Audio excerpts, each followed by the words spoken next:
These are the 5 most important questions to answer in life. And the reason why these are the 5 most important questions is because the hypothesis is that if you answer these 5 questions, you'll be able to answer any other question.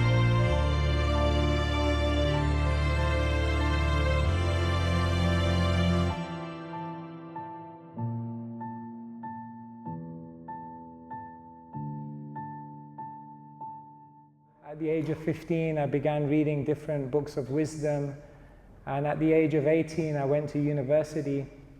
And that really was an incredible time for me, a time of exploration, living away from home, and exploring different approaches to life. And when I was 21 and I graduated, I studied at University College London, and I graduated in information management. And although I had a job in the corporate world and opportunities, I felt as though I just needed to spend some time to disconnect. And so at the age of 21, I went to India, and that was a journey which lasted about 6 months, in which I really had the opportunity to disconnect from my normal environment and really explore my inner world. And I guess it was in that time that I found my calling as a monk. And so at the age of 21, I came back to London, and I said, "Mom, I want to become a monk." And you can imagine how much of a shock that was. My mum's happy now, for all the mums out there. But yeah, that was what I did, and I began my monastic journey, and I did it for a year, and I never knew it would be anything more than that. But as I lived through that life, then I realized this is my calling. Each of us in this room have a unique contribution to make to the world, and that can be done in any walk of life. But for me, living the monastic life came very naturally and was very rewarding, and so I continued. And so for the last 25 years, I've been living as a monk and trying to share these principles with people in a way that is relevant, is practical, and can help you excel physically, emotionally, and most importantly, spiritually. So I come in front of you not as someone who knows it all, but perhaps someone who's picked up some of the wisdom of the sages along my journey, and today I'll try to share a little bit of that with you. So before we begin today, I just want to do something. As a speaker, they say you have to connect before you communicate, and I really need to understand all of you who are in the room and a little bit more about you. So I'm just going to show some alternatives on the screen, and if it's green, then I want you to stand up, and if it's red, I want you to just stay sitting. Is that okay? Yep? Okay, good. They're simple questions. Fast food or health food? Come on, you guys aren't all that healthy. There's no way all of you are that healthy. If it's fast food over health food, stand up. Thank you. Some honest people. Stand. I can't believe it. In the whole room, there's only 15 people that prefer fast food. Okay. All right, they're coming up slowly. Okay, sit down, guys, sit down. Please, be honest. Otherwise, I'll have to give a seminar here on truthfulness. Are you working hard or are you hardly working? Oh, now everyone gets up. Now everyone gets up. All right, look around. You can get to know the people around you. Okay, all right, good to see everyone. Sit down, thank you. Interesting. Okay, so most of you, I thought Perth was like a relaxed place, you know. To me, it looks like, you know, it's just like everyone's on a perpetual holiday here. Are you someone who generally sees the glass being half full? Stand up. Or are you the one who sees, it's empty? Okay, a lot of positivity in the room. Okay. All right, thank you. I'm getting to know you guys, okay. I travel all the continents, so it's interesting to see the diversity, okay. Are you a night person or a morning person? A night owl? Is Perth the city that never sleeps? Is it? Okay. Oh, you're all morning people. Okay. More morning. Okay, great. Good. Getting to know you guys, thank you. Pizza or Chinese? Ah, pizza. I hope we got the menu right today. Pizza. Okay, great. Thanks, guys. This is a critical one. Android or iPhone?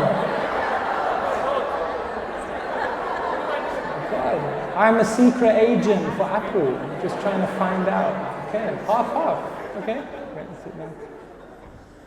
All right, I'm getting to know you guys better, thank you. Perhaps the most important question of all.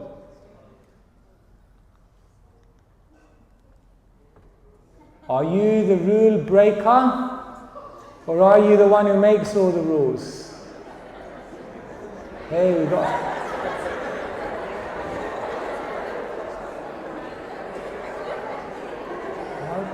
Okay, interesting. Okay, good to know, thank you.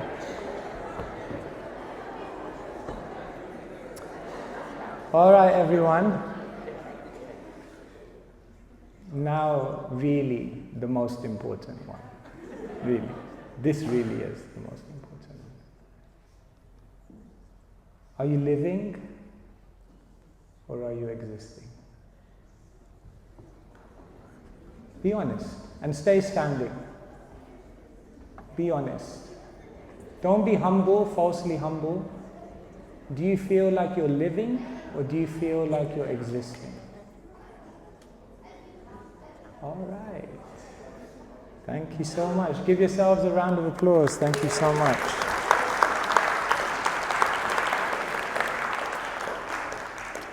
It's an interesting question, and this is what we're going to be exploring today. Perhaps one of the most important questions we could explore in our lives. Perhaps a question which you don't just answer at one point in your life, but perhaps a question that we have to perpetually keep asking us.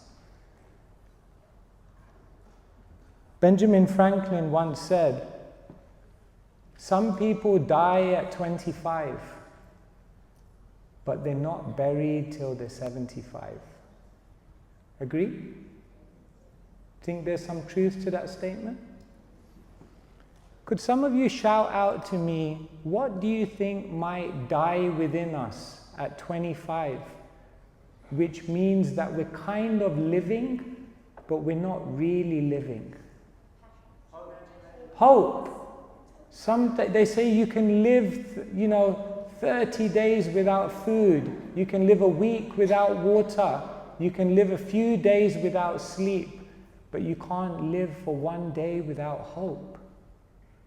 What else may die within us at 25? Curiosity.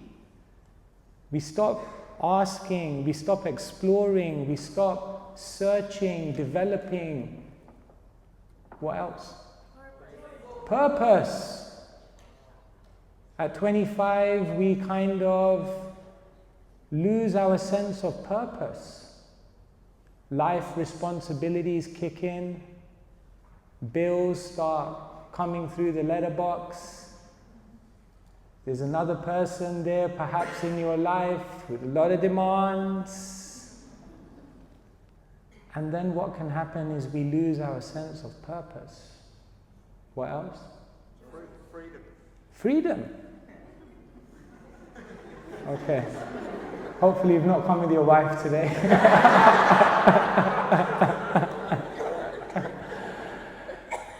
Can you say more what you mean by freedom? I think we live a more constrained life as we get older. Yeah. More responsibilities. More responsibilities, more demands, more expectations. When you're a child and when you grow up as a teenager, life is a lot more carefree. Anything else? Innocence. Wow. Yes. We become so serious, we become so calculative, we become so complicated that sometimes that innocence of just, it's beautiful, isn't it? Just to see kids running and kids playing, just innocence, free. This is something we can ask ourselves in our life. Have we lost some of this? Perhaps we have. Perhaps it's a constant flux. Perhaps it's a question that we could ask. And therefore Einstein, of course, very, very eminent in the world, who discovered so many things, says in a very famous quote, "Never stop questioning." Curiosity has its own reason for existing. It's interesting, when we're kids ask so many questions, don't they? Can you do this? Why? Because of this? Why? Because that we don't know. Why? Can you just do it? Oh God. It's amazing, isn't it?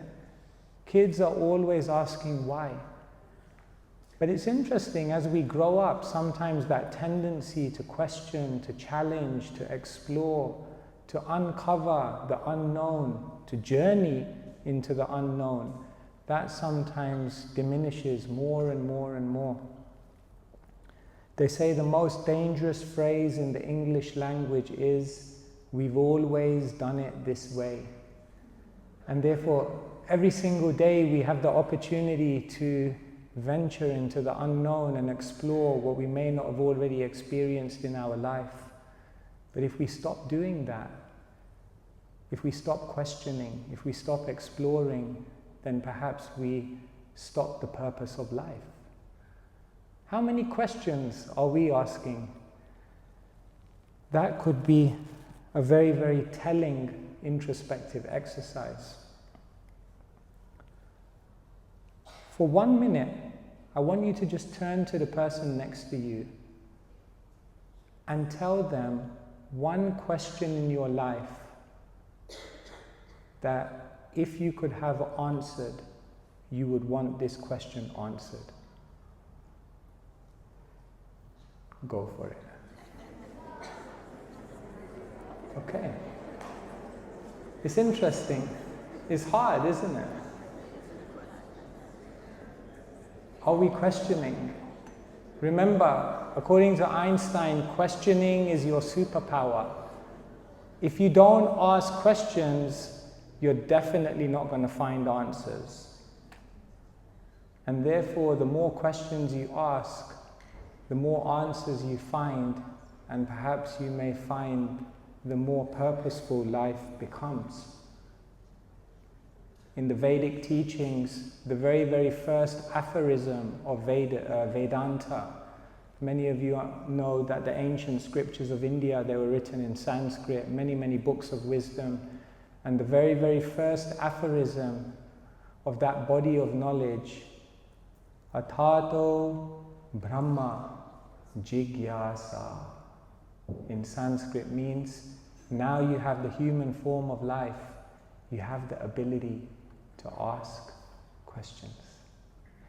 Anyone want to shout out some of the questions you'd like answered? Why am I here? Do you mean like tonight? Like, hopefully that's not what you mean. Like, what am I doing here? Could have been on the beach, you know. I guess you're meaning more existentially. Why am I here? What else? Is there free will? Do I have the power to design my own destiny? Great question. What else? Is there more beyond this material world? Is there more than matter? Who am I? How can I become conscious? How can I become conscious. Very good.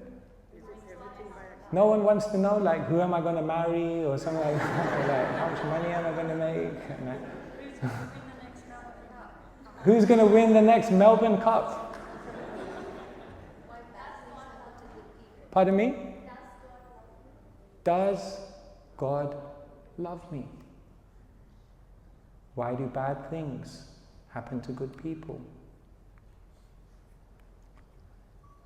The idea is, you may think some of these questions, there's no answer to them.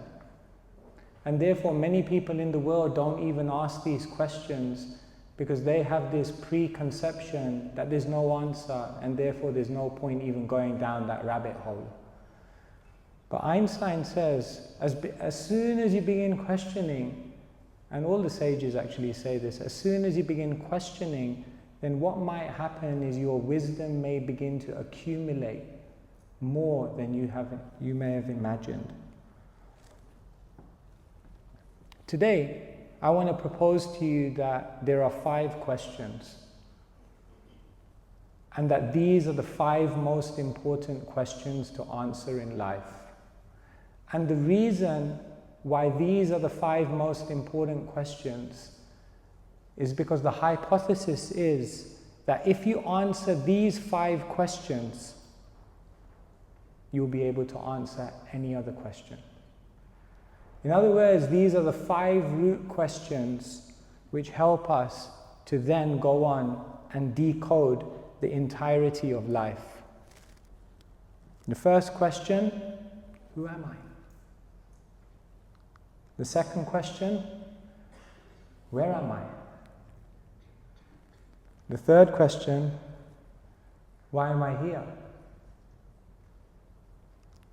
The fourth question, how long am I here for? And the fifth question, is there something beyond? And if so, what is beyond? Now you may say, some people may say, you can't answer these questions, they're beyond the scope.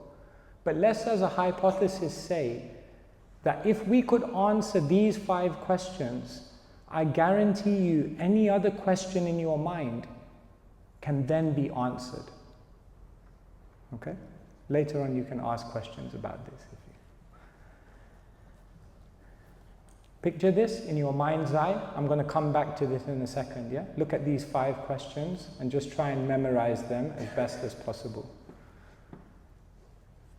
Today, I'm just going to pivot and I'm going to go to an ancient book of wisdom. Today I've been mentioning about the wisdom of the East, the Vedas, the Sanskrit literatures, and there's one book within the Vedic body of knowledge which is considered the essence of all of the Vedas.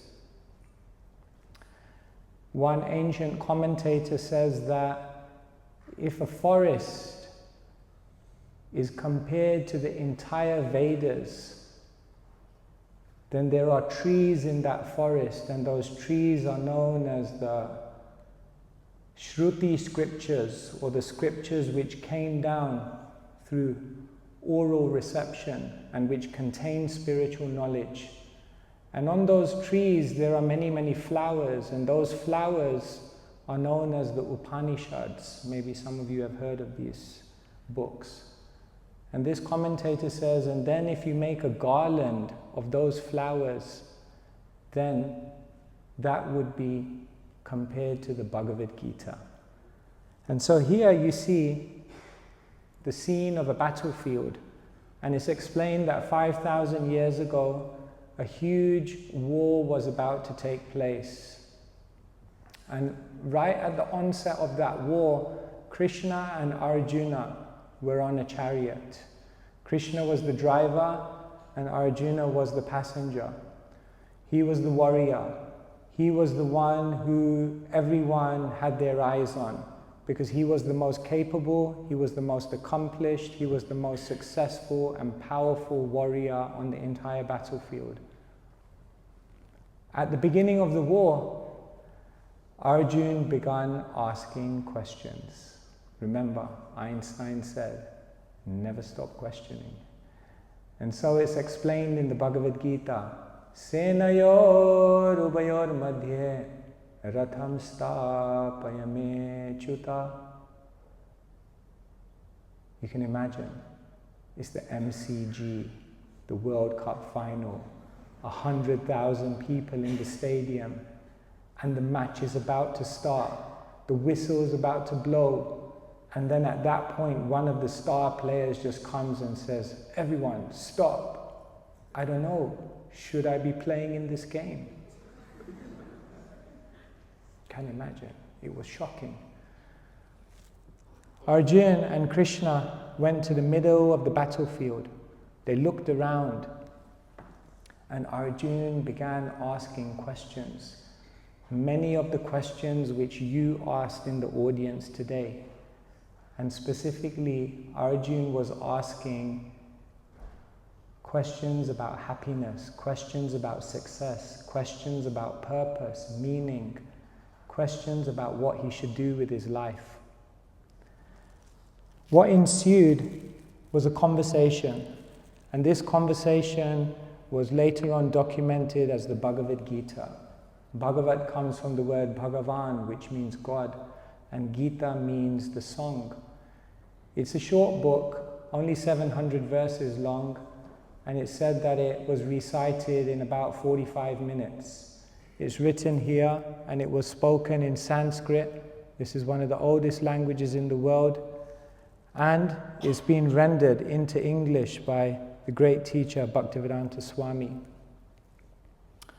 And this book is said to contain the blueprint of the universe. In the Bhagavad Gita, 5 topics are talked about. The first topic that the Bhagavad Gita talks about is the soul. In other words, who we are. What is our real identity? The second topic that the Bhagavad Gita talks about is the world that we're living in. Where are we? What is the nature? This is known as Prakriti in Sanskrit. The third topic of the Gita is activity, karma.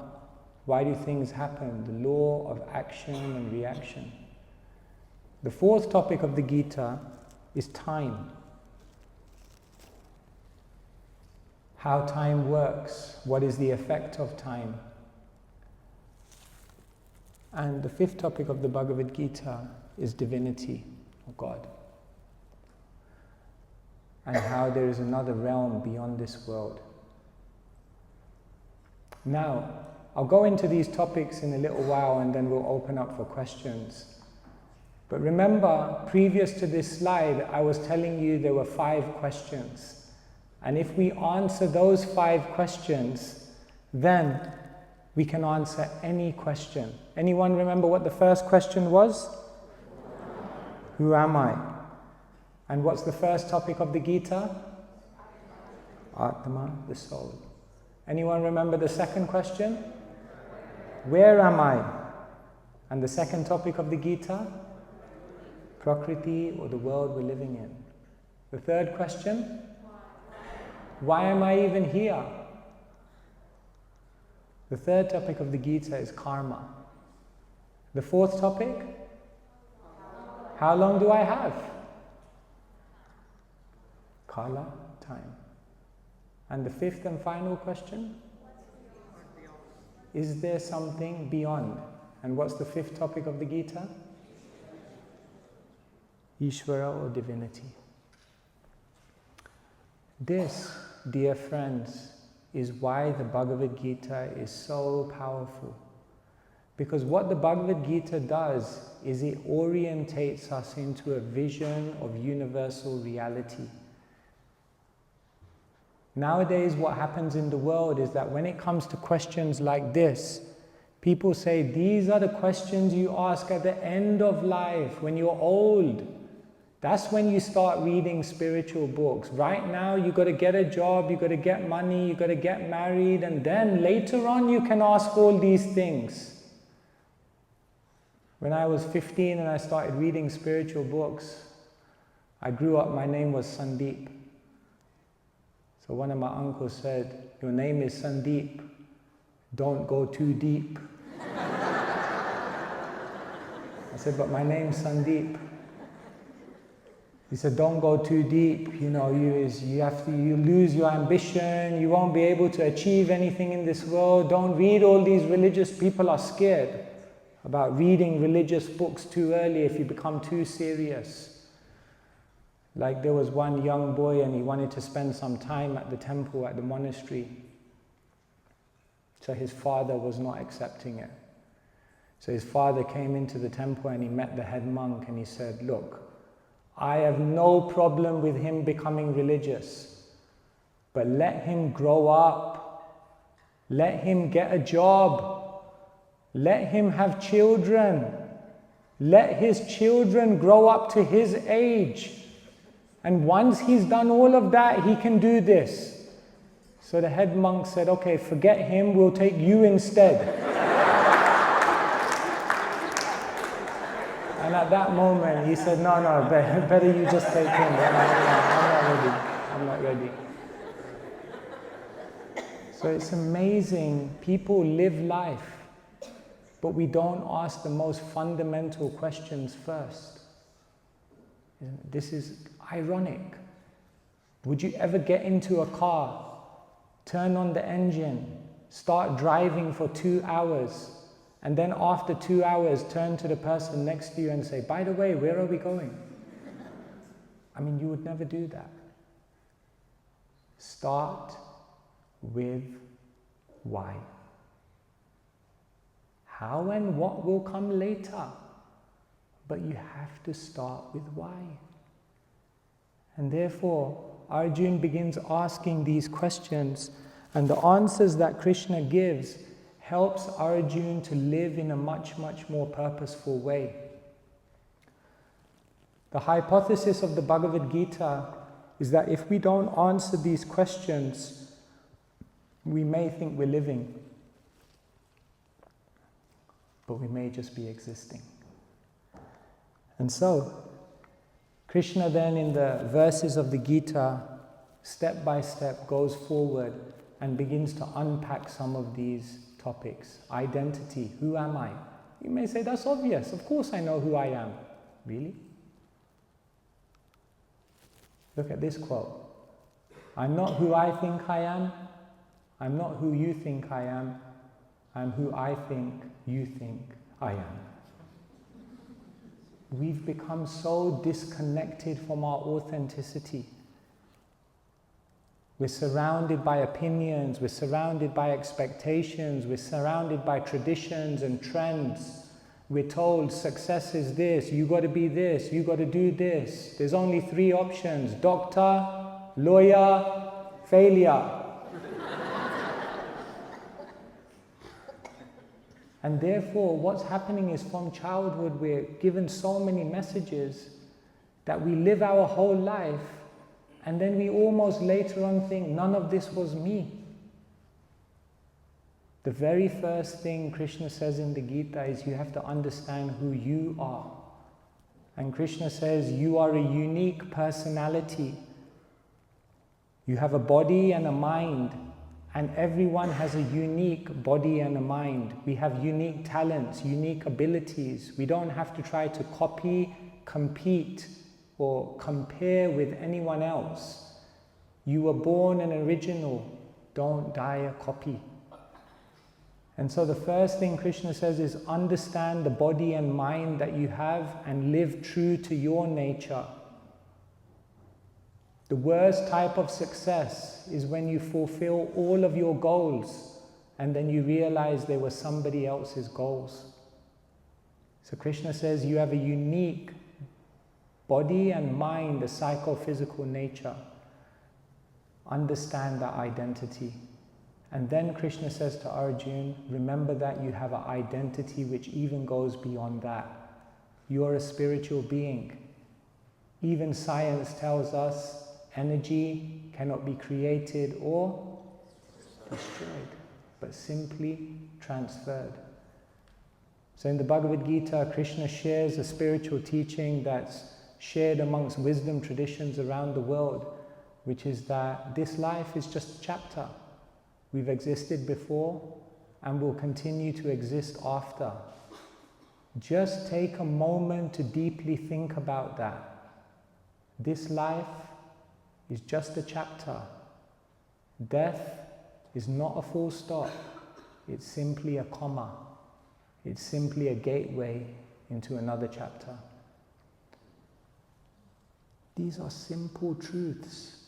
If we understand them deeply, it can shift our entire life paradigm. The second topic that Krishna talks about in the Bhagavad Gita is nature. What is the nature of this world that we're living in? And Krishna gives an incredible explanation.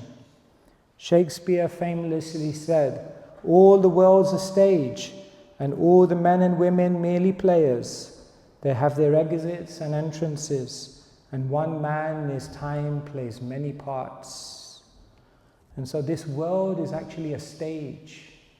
It's almost like a theater that all of us have come into, according to the Bhagavad Gita.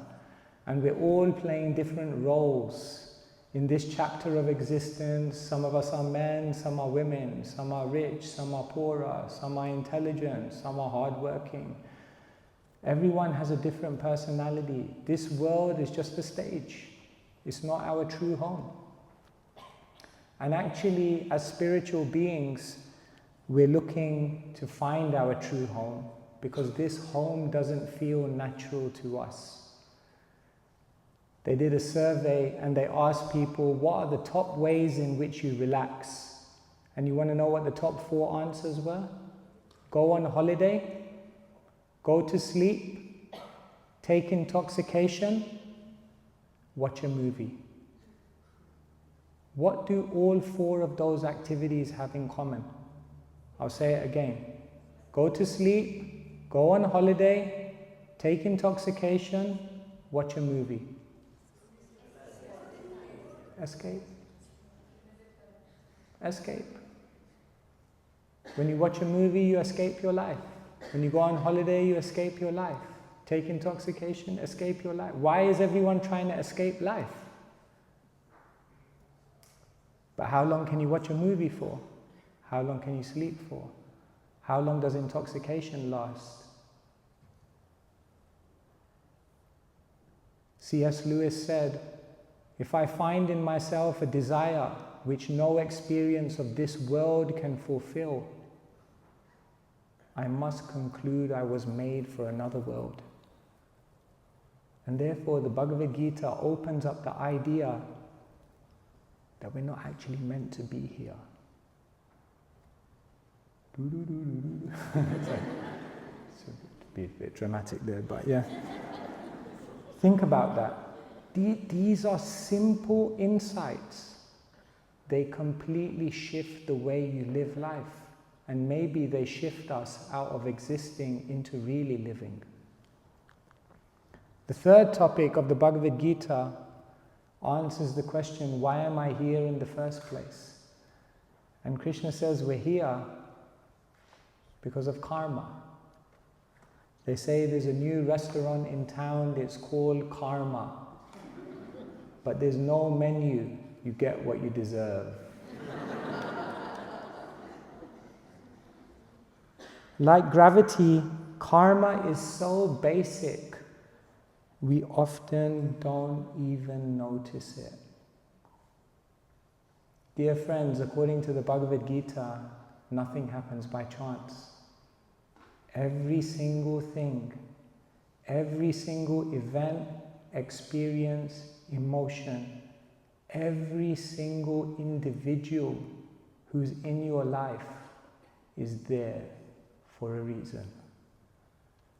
Everything is meant to teach us something, to take us towards our ultimate happiness. And so, why are we here? Because the law of karma dictates that we need to be in this world to learn certain lessons. And therefore this world is like a cosmic university, and the lessons are lent out in the form of karmic reactions. And so this is very, very profound. The moment we understand everything happens for a reason, it changes our approach to everything. The spiritualists, when something happens to them, they don't simply ask themselves, how does this make me feel? That's what most people do.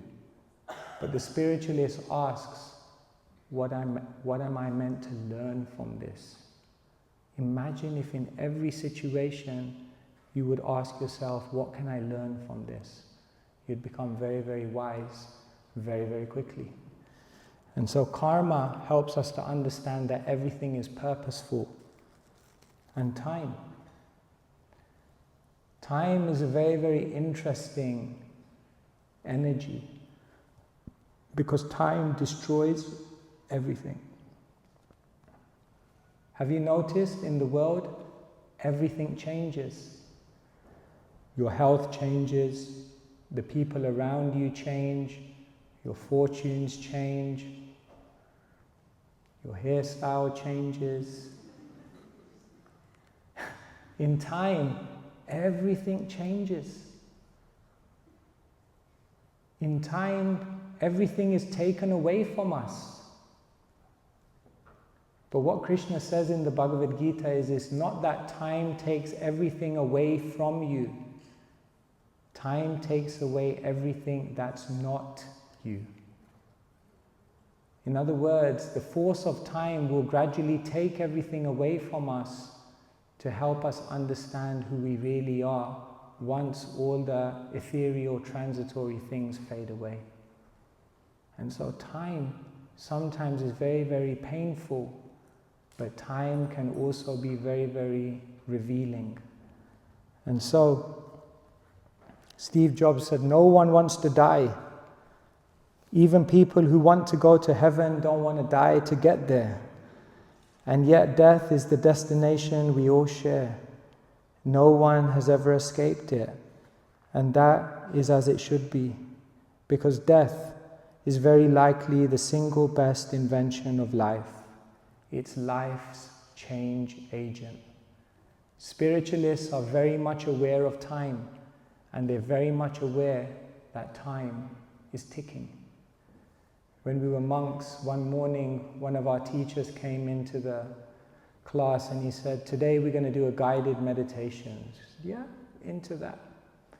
He said, today we're going to do a guided meditation that may invoke some emotions. I said, yeah, let's do it. Today we're going to do a guided meditation on our own funeral. I was like, see you later, alligator. What do I think of my funeral? And what he did for the next half an hour is he had all of us visualize our own funeral. The crematorium. Visualize who had come there, all your friends, all your family, what their emotions like. And then in that guided meditation, he said, I want you to visualize the person who's coming up to give the eulogy of your life. And that person comes up to the lectern and they begin giving you the eulogy of your life. They grew up here, they went to school here, they did this job, and then they begin talking about your personality, your contribution, about who you were and what kind of effect you left on the world. And then we came out of the meditation and we wrote the whole eulogy speech down. How would we want to be remembered? And then we asked ourselves, what am I doing to become this person? It's amazing. In life, we put so much energy into achievements and things, but people won't remember you for that. And therefore, the monk told us, don't just have a to-do list, have a to-be list. What do you want to be?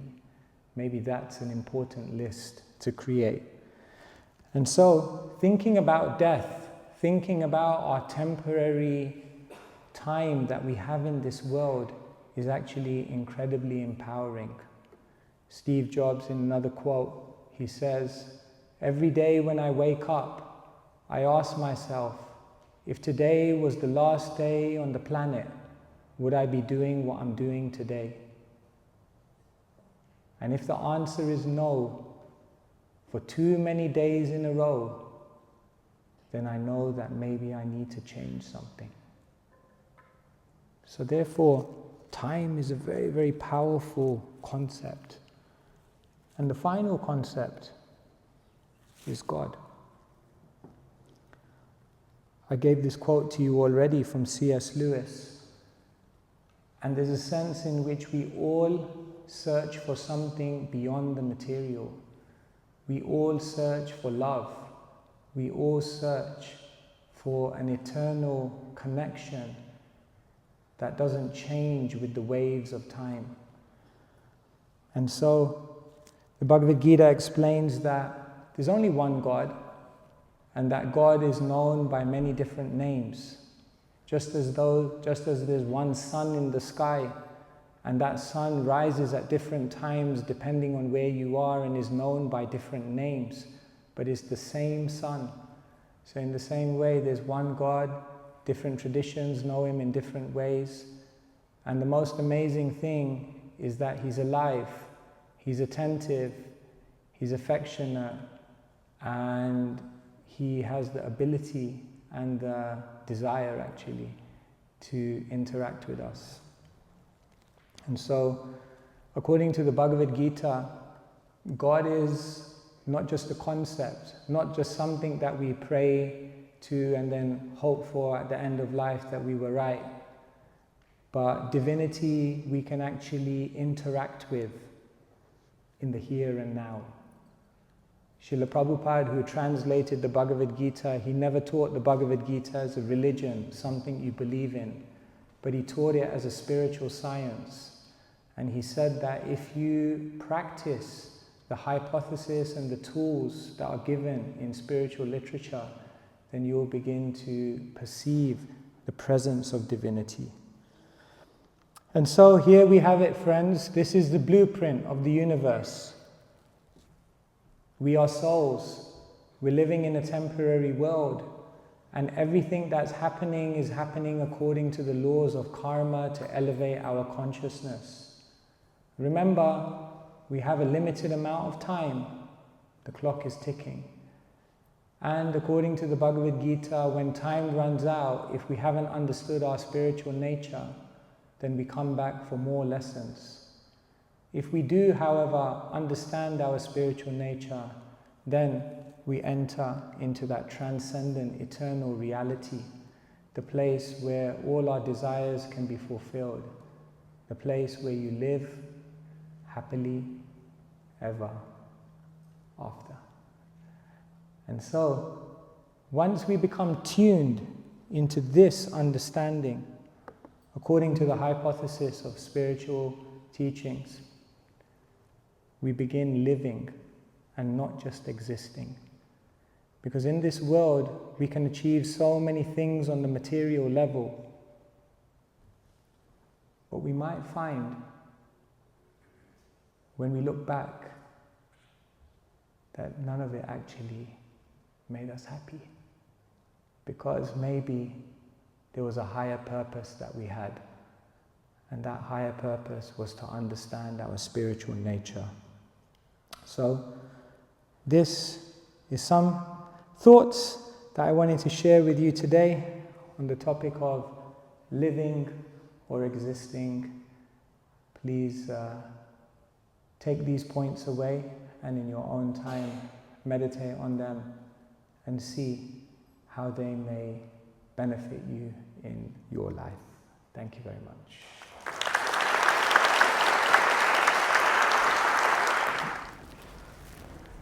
So thank you very much, Keshava Swami, for a wonderful and enlightening talk. We have some questions from the audience which I'd like to forward to you. Just a reminder before we begin, please scan the QR code on screen, or you can go to slide.com and enter the QR number, and you can submit your questions. You can also review the existing questions on likeness. We also have similar questions, and we'll address them as we go along. So, starting off with the very first or most popular question is, how to find purpose in life? My priorities kept changing as time, so things which kept me happy also kept changing. So confused to find happiness in tomorrow. So how do I find purpose in life? Thank you so much. So the very first word of the Bhagavad Gita is dharma. Dharma is a very difficult word to translate, but we can say loosely one of the translations can be purpose. So in the Bhagavad Gita, Krishna explains that we each have two dharmas. In Sanskrit, we have a swadharma, which means an occupation, a contribution, a unique personality, ability, something that we're doing in this life. And then Krishna says we have a Sanatan Dharma, a spiritual, overarching, universal, eternal purpose.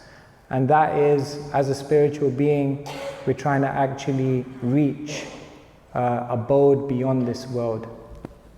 So both of these purposes are purposes that we need to be reminded of every single day. I wouldn't say that purpose is something that you just find one day and then you don't have to think about it anymore, like tick it off the list, found my purpose. But actually your purpose is something you have to keep going back to every single day. Your purpose is something that you have to keep refining. And how do you do that? How do you find your purpose? Analyze your personality, ask people who know you, read wisdom literature, and then go out and attempt different things and see what resonates with you. And through that process, we can actually find out our potential. Thank you. Next question is from Harshita. How does one desire without attachment, or should we not desire at all? According to the Bhagavad Gita, the soul and its function is always to desire. We can't become desireless. However, desires can become spiritual. Desires can become selfless. Desires can become transcendental to the material.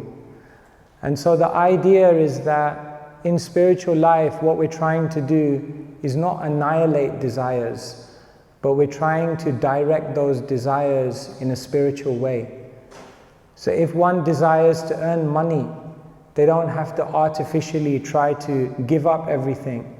But what they can do is earn money and then use that money for a spiritual purpose. If one desires to have family, we don't have to artificially give that up. But what we can do is begin to form those relationships in a spiritual way. And then those desires become spiritualized.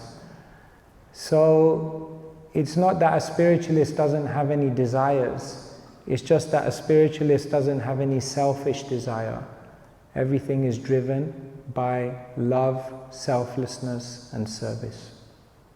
Thank you very much. Next one's slightly generic. So how do you stop overthinking? If anyone from the room wants to qualify that, overthinking about certain things or anything in particular, or just overthinking?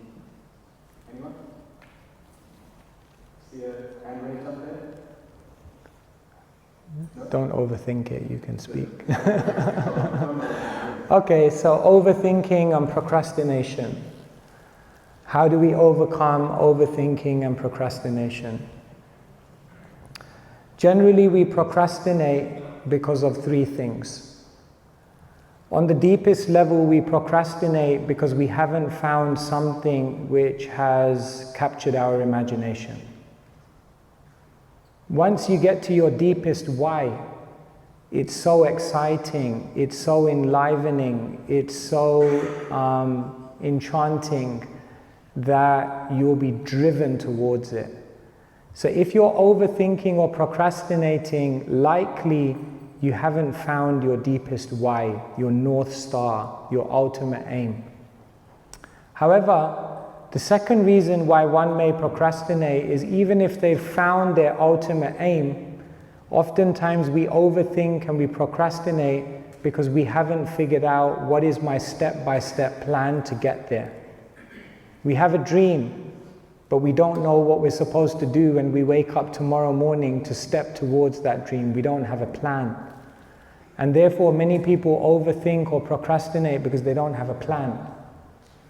But sometimes you can have a dream and you can have a plan, but you can still overthink and procrastinate if you don't have good friends, good association, good company that can give you the belief and conviction that you can do this. And therefore, if you want to overcome procrastination, you have to have visualization of an incredible thing that you're trying to do. You have to have orientation of a step-by-step plan to reach it. And then you have to have the association of individuals who will give you the faith and conviction to walk that path. Thank you. Thank you. Alright, so we've got another one here. So it says, we spend most of our hours of our day working a job. How do we train our minds to live and not exist only during this time? The spiritualist doesn't compartmentalize their life. It's not that this is my job, this is what I have to do, and then this is my spiritual time, and this is what I really want to do. What the spiritualist actually begins to do is integrates everything. We have to try to make our daydream our day job. Don't just do a job that earns you money. That may give you security, it may give you comfort. But towards the later years of your life, you may look back and think, did I really have to spend that much time doing that? Do a job which you're good at, which can earn you money, and which simultaneously allows you to make a contribution and a connection to your spiritual goals. And therefore, your dharma is your passion, plus your expertise, plus what you can use in service and spiritual connection. Then what happens is when you go into work every day, you won't just see it as a material activity that you have to do because you need to pay the bills, but you'll see that this is part of my spiritual growth, and this is part of what's actually allowing me to make a contribution in the world. Thank you. For the topics we just covered so far, does anyone have any further clarifying questions than those? Just the ones we just covered? Before we go to the next one? Yes. Just wondering, how do you deal with a family member that is an overthinker? Sorry, I couldn't catch that. A family member that is an overthinker. How do you support them? How do you support a family member who is an overthinker? Well, I mentioned that overthinking takes place because of these three things. We don't have a goal, we don't have a plan, or we don't have the encouragement and support of people around us to walk that plan. So if you want to support someone who's an overthinker, sit down with them and try to help them find their deepest why. What's their goal in life? And once you've done that, help them to break it down and understand what they have to do tomorrow, what they have to do in the next month, what they have to do in the next year. And once you've done that, be their support, be their friend, and be the encouraging voice that gives them the faith that they can walk that path. And usually by those three steps, we can help people to actually have more traction in their life and more progression. Thank you very much. The next question I have is, how would I know if I've learned a lesson or my lesson from a particular situation, if such a particular situation keeps coming again and again? So I mentioned that karma exists because we're meant to learn lessons. So how do we know that we've learned the lesson? We'll know that we've learned the lesson because what will happen is that when that situation comes again, it won't cause us the same amount of suffering. We'll understand that whatever's happening in life is happening for this reason, it's happening for a higher cause. Now I understand that it's actually good for me. And therefore, the spiritualist comes to a point in their life where they become unaffected by the ups and downs of life because they realize everything is purposeful. The glass is not half full or half empty. The glass is completely full, half with water, half with air. In other words, everything in life is meaningful. And therefore, we tell people not everything that happens in life is good, but something good can come from everything that happens in life. And therefore, as we become trained in understanding the law of karma, then what happens is as we learn those lessons, we don't become disappointed by the events, emotions, and experiences of day-to-day life. The next question around free will. So, is there free will? And if there is, why can't we choose the circumstances in which we were born? I've often asked that question. According to the ancient teachers of the East, without free will, life would be meaningless. If we didn't have the power to make decisions, if we didn't have volition, if we didn't have consciousness, then we'd be robots, and then everything would be meaningless. And so definitely, according to the Bhagavad Gita, each one of us has free will. Each one of us has decisions we can make. Each one of us has the power to look at our life and say, this is not how the story is going to end. However, that we have free will and the ability to make decisions doesn't mean that we automatically become God and we're able to control the outcome of all of those decisions. According to the Bhagavad Gita, we have free will, but after we've exercised our free will, then according to our karmic bank balance and according to the supervision of divinity, we will then receive certain reactions to our usage of free will. And therefore, we're not in control of what happens to us, but we are in control of making decisions. And because divinity is ultimately in charge of controlling our future, if we make the right decisions, then we can rest assured that whatever's happening in my life is happening for the best. And therefore, there's no reason to be in any anxiety. Thank you very much. The next question is from Mahabharata. So, what lessons can we draw from Vishnu and others' inaction during what happened in the match where Draupadi was destroyed and disrespected?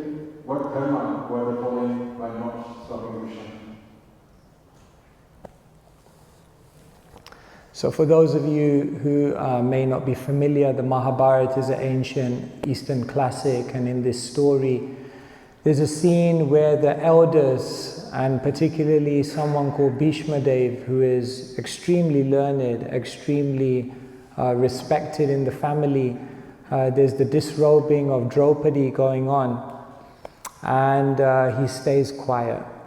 And it's said that he stays quiet because of his affiliation to the Kauravas who were on the throne at that time. There could be many, many lessons, but I'll just share one lesson for today. In life, there's a hierarchy of principles. And therefore, sometimes to be truthful, you have to be untruthful. Sometimes to be non-violent, you have to be violent. And therefore, what makes something moral is not the act, but it's the intention. In this case, Bhishma Dev stuck to his moral duty that I must support whoever's on the throne and I can't speak out against them. But he didn't understand that above that moral duty was a higher duty. And so one of the principles we learn from the Mahabharata is that there are many duties and many moral responsibilities, but it's not stereotyped how we practice them or how we implement them. And therefore, in any given situation, one has to know the appropriate way in which to exercise morality. Thank you. Okay, the next question is, if the spiritual world is full of happiness and bliss, then why do we have desires to be our own master? Why was that feeling of bliss not sufficient back in the spiritual world? Okay. So according to the Bhagavad Gita I was mentioning, we're originally spiritual beings and then we come down to this material world. So the question sometimes arises, why did we come here in the first place? If it's perfect up there If it's all spiritual, then why would we even ever want to leave? So Bhaktivedanta Swami, who translated the Bhagavad Gita, the way he usually explains it is he explains that we each have free will. There can't be love with divinity if there's no free will. And therefore free will means necessarily that we have the option to leave. Now someone may say, but how could you be dissatisfied in the spiritual world? Why would you ever want to leave? But the idea is that the spirit soul is not dissatisfied in the spiritual world, but simply curious. And as we say in English, curiosity killed the cat. And therefore what happens is the spirit soul is curious, just as many of us are. We've experienced that in life. We have a great situation, a perfect situation, but sometimes a curiosity comes to want to experience something else. And what happens is then the spirit soul enters this world, and it's just like when you tell one lie, then what happens is you end up having to tell another lie to cover up that lie, and then you have to tell another lie to cover up that lie to cover up that lie, and then before you know it, you're in an ocean of lies. So it's kind of like that. The spirit soul comes to this world out of curiosity and then gets more and more implicated, and that's why we're here. Okay. Next question is, what are your thoughts on ADHD, and what would you advise or recommend a person with it can do to deal with it in terms of procrastination and lack of discipline? The World Health Organization now says that in the next 10 years, the biggest challenge is not going to be any physical ailment, but it's going to be the mind. We live in such an unnatural world now that mental health is such a challenge.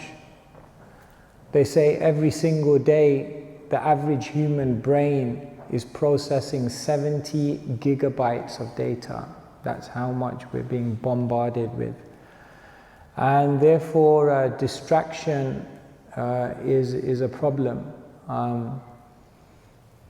Focus is very, very difficult. They say we were nowhere, and then we progressed and we got somewhere, and then we developed technology and now we're everywhere. But because we're constantly on our devices, we're constantly elsewhere. And because we're constantly elsewhere, we're practically nowhere. And that's basically the story of life.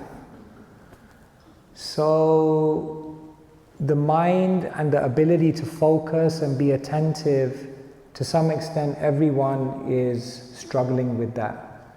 Whether we diagnose it as ADHD or we just diagnose it as someone who's very hyperactive or whatever, everyone is struggling with the mind. And therefore, there are techniques and tools by which to actually become more mindful. So in the Bhagavad Gita, Krishna talks about a lifestyle which supports a much more healthy mind. Krishna talks about spiritual practices like meditation, which help one to have a more healthy mind. Krishna talks about the power of spiritual wisdom, which helps us to regulate and manage our emotional roller coaster ride through this world.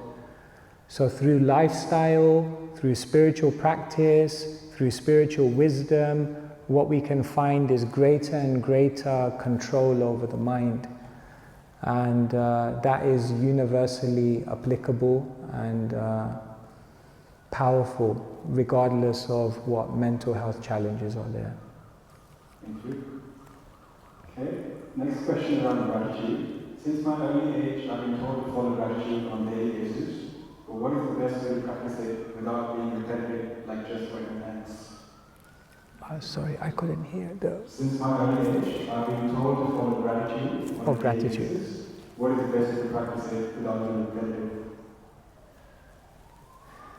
Yes, it said that gratitude is the mother of all qualities.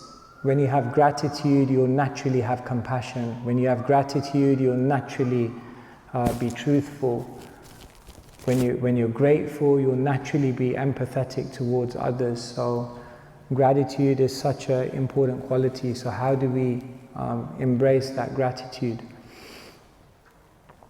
I think the first thing we do is to always reflect on the journey of our life. When we reflect on our journey and we see how many things I received in my life, how much help I received in my life, how many opportunities I received in my life, then what happens is we begin to understand that actually I've been the recipient of so much, perhaps more than I deserve. And then it helps us to value what we have. The basic problem and the basic equation that each one of us have to correct is that we undervalue what we have and we overvalue what we don't have. And so reflection on our life journey is so important, and appreciating the gifts that we're receiving. I think another way we develop gratitude is not just by remembering what has been done for us, but I think a deeper level of gratitude comes when we reciprocate with what has been done for us. When we realize, I received this, and therefore I should give back. What happens is when we give back, our gratitude goes to an even deeper level, and it registers in an even deeper way. And therefore we say real gratitude doesn't mean to just remember what's been done for you, but it means to reciprocate with what's been done for you. Thank you. Thank you. We are obviously not going to be, so that I'm just looking at about 75 questions still to go through. We're not going to get everything today. But maybe I'll just do a quick scan of the room. Is there any burning questions from the room? Anyone want to go forward? Please, you'll raise your hand. There's one for you. How do you encourage someone to actually follow what the process is?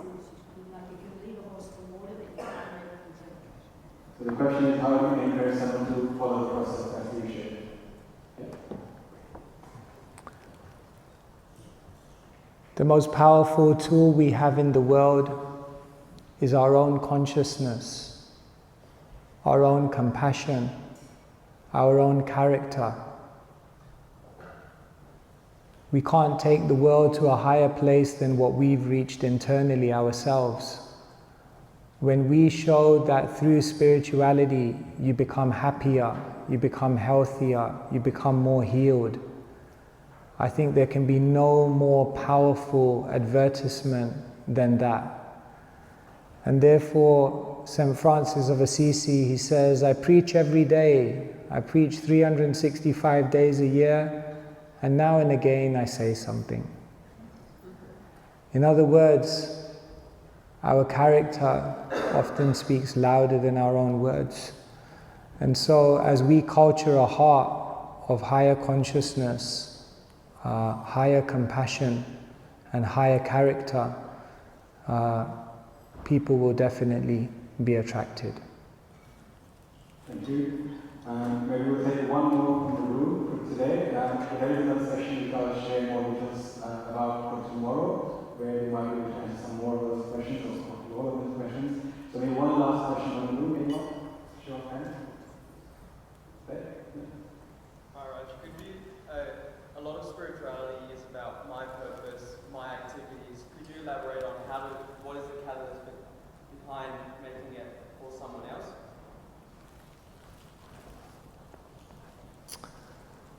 So a lot of spirituality is about my purpose and my activities, but how do we kind of translate that into doing it for someone else, like that? The Indian writer Tagore, he said, I went to sleep and I dreamt that life is joy. I woke up and I realized life is service. But then I began to serve and I realized service is joy. The sure formula for a boring life is a life which begins and ends in I, me and mine. The moment we become concerned about contributing to other people's lives, when you try to share wisdom to help other people become wiser, you become filled with spiritual insight automatically. When you go into the world and you help people solve their problems, you might find you come home at night, look at your own life and see that so many things have been solved already for yourself. When you try to bring happiness and joy into other people's lives, you might find that even without trying, your life just lights up beyond what you could have ever imagined. And when you awaken spirituality and help people on their journey of awakening their spirituality, then your own spiritual accomplishment skyrockets. And therefore, life means selflessness, because life means love. What's life without love? And where does love come from? Service. Love comes from selfless service to others. And therefore, people have so many things in their life, but they don't have love, because they forgot that it's not about me. It's about what I have and how I can use that to selflessly bring a smile to someone else's life. And in that we connect, and in that connection we realize the true purpose of life. So it's beautiful, it's the best thing you can do, and it's something that everyone can do. Small or big, doesn't matter. Each one of us can go out tomorrow and make a contribution. And when our life becomes less about I, me and mine, and more about service, then life becomes magical, mystical, and moving. Okay. Thank you once again, Keshava Swami, for not only sharing this wisdom with us, but also giving us a chance to hear all of this from you in person. As I mentioned earlier in the beginning, he's a worldwide traveler. We were very fortunate just to have a day and a half with him in Perth. He's just landed this afternoon. We'll fly out tomorrow night over to India. So thank you once again, and thank you everyone for joining in this conversation. Thank you so much.